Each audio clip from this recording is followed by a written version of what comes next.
हाय, नमस्कार।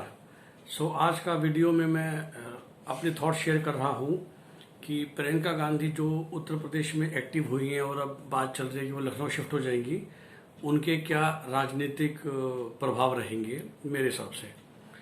देखिए, मैं हमेशा कहता हूँ कि कांग्रेस पार्टी के लिए ये अच्छा रहेगा कि एक कद्दावर नेता, एक जाना पहचाना चेहरा उत्तर प्रदेश जैसे बड़े स्टेट को संभाले, क्योंकि उत्तर प्रदेश और बिहार और स्पेशल उत्तर प्रदेश जिसमें 80 लोकसभा की सीटें हैं, 403 विधायक हैं, जिसे कहते हैं ना कि टू बी इग्नोर्ड, बहुत बड़ा स्टेट है कि हम उसको छोड़ दें और हम उसकी तीसरी या चौथी पार्टी बनना मंजूर कर लें, जो कांग्रेस के साथ उत्तर प्रदेश में हो रहा है। और पिछले 2 लोकसभा चुनावों में भी जो कांग्रेस की इतनी बुरी हार हुई, उसकी वजह यही रही कि उत्तर प्रदेश में तकरीबन उनका सफाया हो गया है। तो ये बहुत ज़रूरी है कि कांग्रेस पूरी तरीके से फोकस करे। तो इसका लार्जर इम्प्लीकेशन अब क्या रहेगा? देखिए, मेरे हिसाब से जितना कांग्रेस स्ट्रांग होगी शॉर्ट टर्म में, नियर समय में, उतना एडवांटेज भारतीय जनता पार्टी को होगा। तो कुछ लोग मुझसे 2017 चुनाव से पहले भी कहते थे, और मैंने हमेशा बोला, मैंने कहा समीकरण जो भी हो, कांग्रेस को गठबंधन नहीं करना चाहिए। ये मेरी सलाह थी जो मैं अपने दोस्तों से शेयर करता था, और लोगों को समझ नहीं आया। जो भी उनके स्ट्रेटजिस्ट थे, उन्होंने समाजवादी पार्टी और कांग्रेस के साथ एक गठबंधन करवा दिया। ऐसी बात नहीं है कि वोट ट्रांसफर नहीं हुए। ये जो लोग मीडिया में चलाते हैं या बोलते हैं कि गठबंधन टूट गया, आई थिंक जो भी उनका वोट शेयर था वो उनको मिला। ऐसा कुछ नहीं है कि इसने उसका वोट शेयर, जो बड़ी बड़ी बातें करते हैं, दोनों ने मिला के शायद 29% वोट शेयर लिया था और भाजपा ने भी 41% ही लिया था। तो ऐसा कुछ नहीं था कि उनका कुछ सफाया हो गया था। और ये 29 पे क्यों रह गया, उसकी वजह है, वो वजह है समाजवादी पार्टी।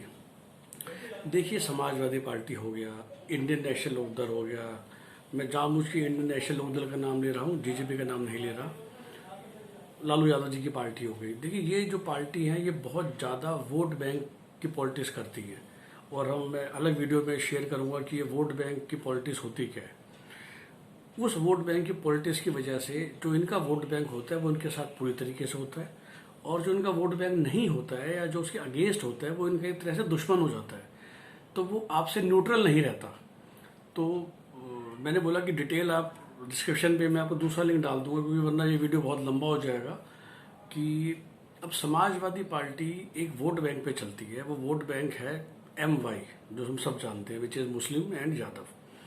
ये इन दो के वोट लेती है, और वोट लेने के बाद इन्हीं दो के लिए काम करती है। तो मैं थोड़ा सा हिंट आपको दे देता हूँ। काम का मतलब देखिए ये होता है कि जब एक शासन चल रहा होता है तो कई अवसर ऐसे होते हैं जिसमें डिस्क्रिशन पॉसिबल होती है, चाहे वो प्रमोशंस हो, चाहे वो भर्तियाँ हों। अभी इंडिया वहाँ तक तो पहुँचा नहीं है कि सब कुछ बिल्कुल ट्रांसपेरेंट होगा। और इसके अलावा कई नियुक्तियाँ ऐसी होती हैं जिला स्तर पे, पंचायत स्तर पे, जो बिल्कुल ही वहाँ के विधायक कह लीजिए या मुख्यमंत्री या मिनिस्टर के हाथ में होती हैं। करेक्ट। तो जब मुलायम सिंह की पार्टी जीतती है, या अखिलेश जी की पार्टी जीतती है, लालू जी की पार्टी जीतती है, या इंडियन नेशनल लोकदल, जो मैं 4-5 का नाम ले सकता हूँ, जो मुझे, या Shiv Sena for that matter Maharashtra में, ये एक बिल्कुल वोट बैंक की पॉलिटिक्स करते हैं और बड़े खुल के बोलते हैं। ये अपने वोटर को बहुत खुल के बोलते भी हैं कि आप हमें वोट दीजिए, बदले में हम सिर्फ आपके काम करेंगे। तो समाजवादी पार्टी MY के साथ इतनी भयंकर तरीके से जुड़ी हुई है कि जो बाकी कास्ट या बाकी धर्म बच गए या बाकी बच गया, वो उनसे डरते हैं। उनको पता है कि अगर समाजवादी पार्टी की सरकार आ गई तो हमारा तो कुछ भी नहीं होना। तो अब वो घबराहट रहती है। तो इस तरह जब 2017 में विधानसभा का चुनाव हुआ, जो इन्होंने तो जो एक ट्रेडिशनल कांग्रेस वोटर था, चाहे वो दलित हो, चाहे वो ब्राह्मण हो, या मैं तो कहता हूँ, मैं तो हमेशा कहता हूँ कांग्रेस को तो शायद एक ज़माने में सभी ने वोट दिया है। कांग्रेस इज स्टिल मेरी नज़रों में the largest party of India with the largest roots across the country. तो उनके पास तो पूरे उनकी जड़ें तो पूरे देश में फैली हुई हैं। तो लेकिन जो बाकी धर्म के लोग होते हैं ना, वो घबरा जाते हैं। देखिए, ये जो तमगा है ये मायावती जी के साथ भी नहीं है। मायावती आप कह सकते हो कि नाम ही है बहुजन समाज पार्टी, तो वो भोजन के लिए करती है, बट भोजन तो फिर भी बहुत बड़ा सेगमेंट है, उसमें 70% हिंदुस्तान नहीं जाता है। और जब वो भोजन के लिए करती हैं तो जो उसमें से बच गए, विच इस ब्राह्मण हो गए या बनिए वैश्य हो गए, उन्हें शायद कुछ बहुत ज़्यादा सरकार से उम्मीद भी नहीं होती। और दूसरा, जब वो भोजन के लिए कुछ कर रही थी अपने कार्यकाल में, तो उन्होंने कुछ नेगेटिव नहीं करा नॉन भोजन के लिए, ठीक है ना। मतलब भोजन की तरफदारी हो रही होगी थानों में, लोकल कामों के लिए, लोकल ठेकों के लिए, लेकिन ऐसा नहीं है कि उसकी वजह से दूसरों का नुकसान हो रहा है। लेकिन जब मुलायम जी या समाजवादी पार्टी या राष्ट्रीय जनता दल या इंडियन नेशनल लोक दल या शिवसेना, इस तरह के लोग जो जब जीतते हैं, तो ये रीजनल पार्टी तो हैं, पर ये रीजन के अंदर भी एक पर्टिकुलर चीज़ की पार्टी होती है। तो इंडियन नेशनल लोक दल हमेशा अपना वो जाटों की पार्टी कहती है, और लालू जी और मुलायम तो खुले में अपना को MY पार्टी बोलते ही हैं। तो और वो उसको निभाते भी हैं बिल्कुल। जब अभी रिसेंटली 2012-17 में अखिलेश की सरकार थी, तो ओवरऑल उन्होंने जो भी ठीक ठाक काम किया, लेकिन ये जो कुछ लोकल मुद्दे होते हैं वहाँ बिल्कुल बायस किया जाता है अपने वोट बैंक के लिए, क्योंकि उनको पता होता है कि रिसोर्सेज लिमिटेड है ना, ऑप्शन तो लिमिटेड है। अब यूपी में जितने भी थाने हैं, उन थानों में इतनी भर्तियां होनी है, या इतने कॉन्ट्रैक्ट लेबर लगने हैं, या इतने SHO लगने हैं, या इतने सफाई कर्मचारी लगने हैं पूरे राज्य की नगर पालिकाओं में। तो वो जितनी भी सरकारी नौकरी हैं, रोडवेज की बसों के ड्राइवर हो गए, कंडक्टर हो गए, ये सब ये अपने MY दोस्तों को दे देते हैं। तो इनके MY इनसे खुश हो गए, तो वो जो इनका 25-28% वोट है वो कन्फर्म हो गया। लेकिन बाकियों के साथ बिल्कुल ही भेदभाव, तो बाकी 17% इनकी तरफ से भाड़ में जाए। तो जब कांग्रेस इनके साथ जुड़ी, तो जो कांग्रेस का वोटर है उसको कुछ ज़्यादा मज़ा नहीं आ रहा। उसको पता है कि अगर चुनाव जीत भी गए, क्योंकि 300 MLO पे तो समाजवादी पार्टी खड़ी हुई थी, तो हमारा तो कुछ नहीं होना। और अगर ये सरकार बन भी गई किसी तरह गलती से, और वो सरकार के मुख्यमंत्री अखिलेश जी ही होंगे, तो वो MY का भेदभाव तो चलेगा ही चलेगा।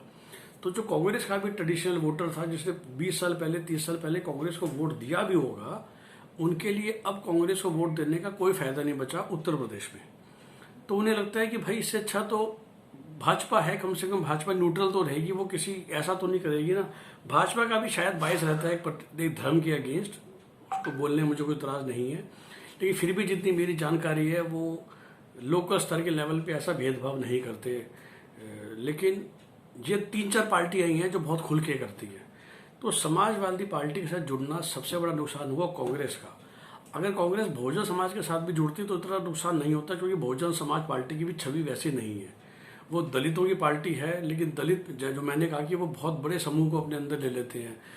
वैसे सवर्णी तो बाहर बचे, लेकिन मुलायम सिंह यादव की पार्टी, लालू जी की पार्टी तो दलितों के अंदर भी, और यादव को दलित कह रहा हूँ बुरा ना माने, वो तो बिल्कुल एक कास्ट को लेके चल रहे हैं कि यादव हमारे और मुस्लिम हमारे और बाकी सब छोड़ो। इनके अगर 22-25% वोट हमारे पक्के हैं तो हमारी सरकार बनी जाएगी, क्योंकि समीकरण ऐसे हैं दोनों ही राज्यों में, बिहार में और उत्तर प्रदेश में, कि अगर 4 तरफा या 5 तरफा मुकाबला होता है तो लोग निकल जाते हैं।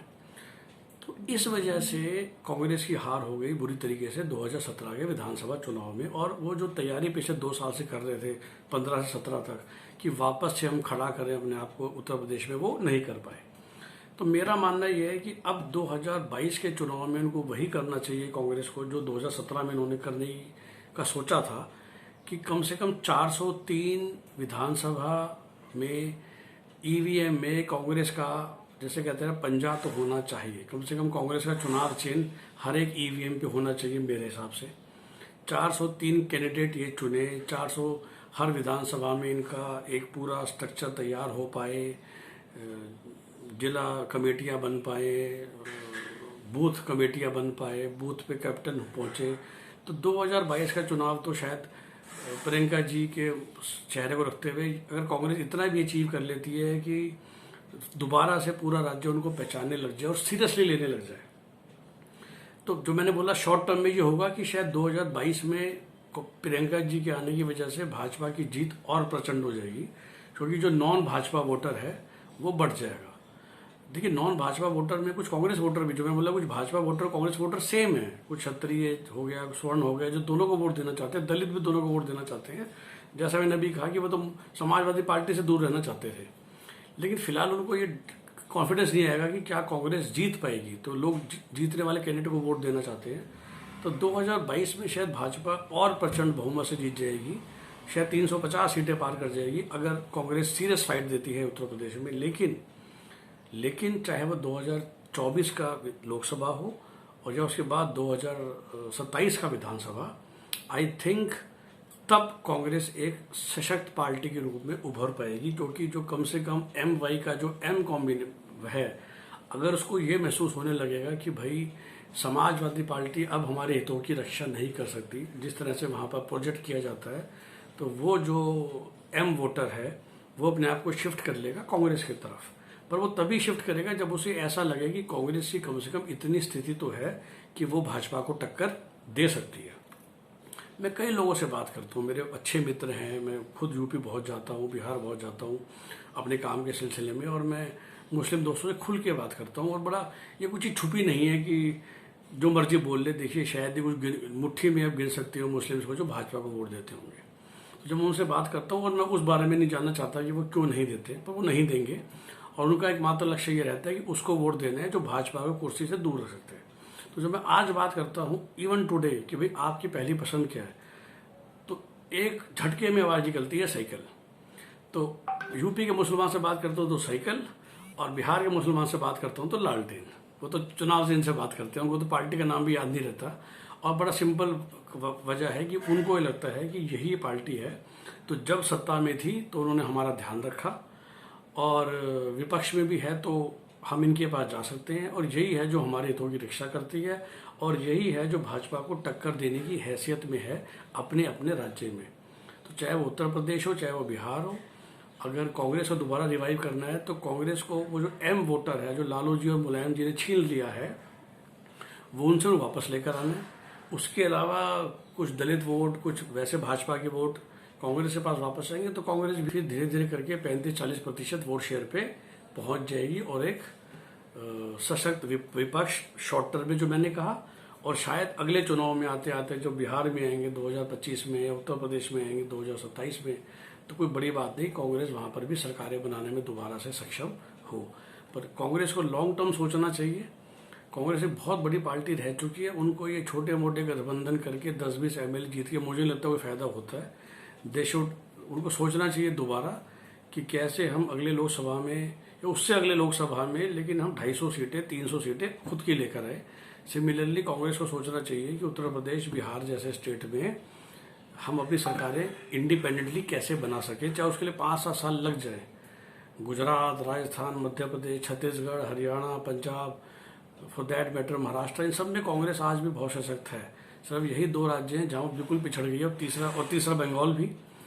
तो तीनों जगह मेरी हमेशा सलाह रहती है कांग्रेस के मित्रों को कि लॉन्ग टर्म सोचिए और मेहनत करते रहिए ग्राउंड पे, और अपने वोटर को आप अपने डायरेक्ट अपोजिशन, चाहे वो समाजवादी पार्टी हो, चाहे राष्ट्रीय जनता दल हो, या चाहे बंगाल में CPM या तृणमूल कांग्रेस हो, उनको मत झोली में डाल के दीजिए। तो आई होप कि ये वीडियो सुन के आपको मज़ा आया। धन्यवाद।